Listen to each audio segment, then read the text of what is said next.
उन्हाळ्यातलं सगळ्यात टेस्टी आणि झटपट डेझर्ट म्हणजे आम्रखंड. घरच्या घरी अगदी बाजारासारखं क्रीमी आम्रखंड कसं बनवायचं ते आपण पाहूया. चला तर मग अगदी सुरुवातीपासून आम्रखंड बनवायला घेऊया. सगळ्यात आधी एका मोठ्या भांड्यावर आपल्याला चाळणी ठेवायची आहे आणि त्यावर एक स्वच्छ कापड ठेवायचं आहे. आता त्यामध्ये आपल्याला ताजं दही घालायचं आहे. इथे मी साधारण अर्धा लिटर दही घेतलेलं आहे. आता हा कापड आपल्याला अगदी घट्ट बांधून त्यावर एखादी जाड वस्तू ठेवायची आहे, म्हणजे दह्यातलं अतिरिक्त पाणी छान निघून जाईल. तुम्ही हा चक्का रात्रभरही ठेवला तरी चालेल. इथे मी रात्रभरच ठेवलेला आहे. रात्रभर ठेवला तर कसं पूर्ण पाणी निघून जातं.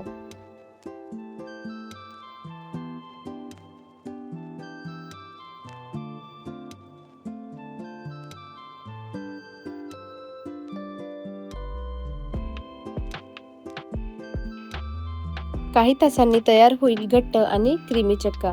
आता हा बघा, इथे हा चक्का बघा खूप छान घट्ट आणि क्रीमी दिसतोय बघा. असा आपला चक्का जर झाला ना तर श्रीखंड खूप छान होतं.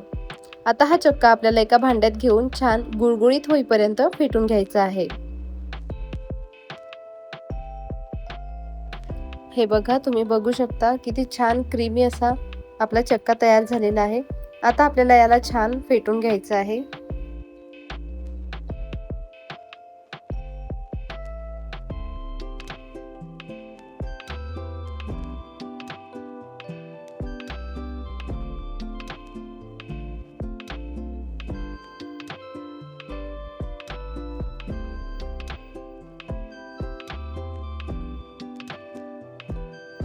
आता चक्का फेटून झाला की त्यामध्ये आपल्याला मँगो पल्प घालायचा आहे. तर त्यासाठी इथे मी आंबे घेतलेले आहेत. इथे मी हापूस आंबा वापरलेला आहे.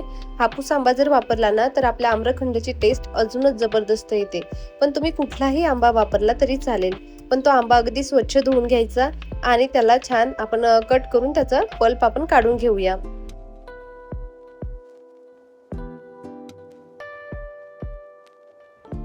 आहा हा, खूप छान सुगंध येतोय. आता आपल्या हापूस आंब्याचा फ्रेश पल्प आपण काढून घेऊया. आम्रखंडाला मार्केट स्टाईल टेस्ट आणि कलर याच आंब्यामुळे येतो. हापूस आंब्याचा नैसर्गिक गोडवा आम्रखंडाची चव अजूनच वाढवतो.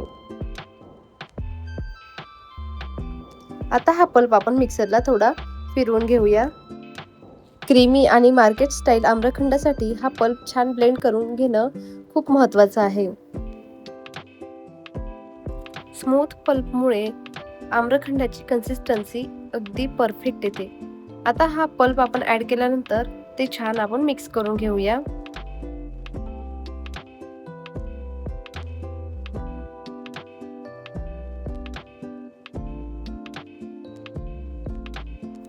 आता तुम्ही बघू शकता आपल्या आम्रखंडाला अगदी सुंदर कलर आलेला आहे.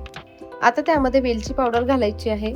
अगदी बाजारासारखी चव हवी असेल तर वेलची पावडर नक्की घाला. त्यानंतर त्यामध्ये पिठी साखर घालायची आहे. पिठी साखर मी इथे 4 ते 5 चमचे घालते आहे, कारण आंबाही गोड होता आणि दही आंबट नव्हतं. त्यामुळे मी इथे साखर कमी वापरलेली आहे, पण तुम्ही तुमच्या चवीनुसार कमी जास्त करू शकता. आता हे सगळं आपल्याला छान एकजीव करून घ्यायचं आहे. तर बघू शकता तुम्ही किती छान क्रीमी टेक्स्चर आलेलं आहे.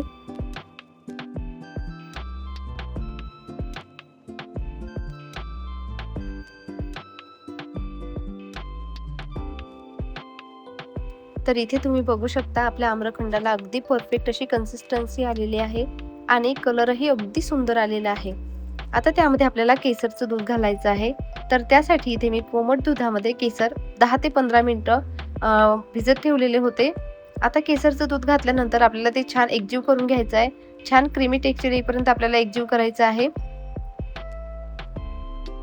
आम्रखंड तयार झालं की ते 1 ते 2 तास फ्रीजमध्ये थंड होण्यासाठी ठेवायचं आहे. आणि आता आपल्याला वरून ड्रायफ्रुट्स घालायचे आहे.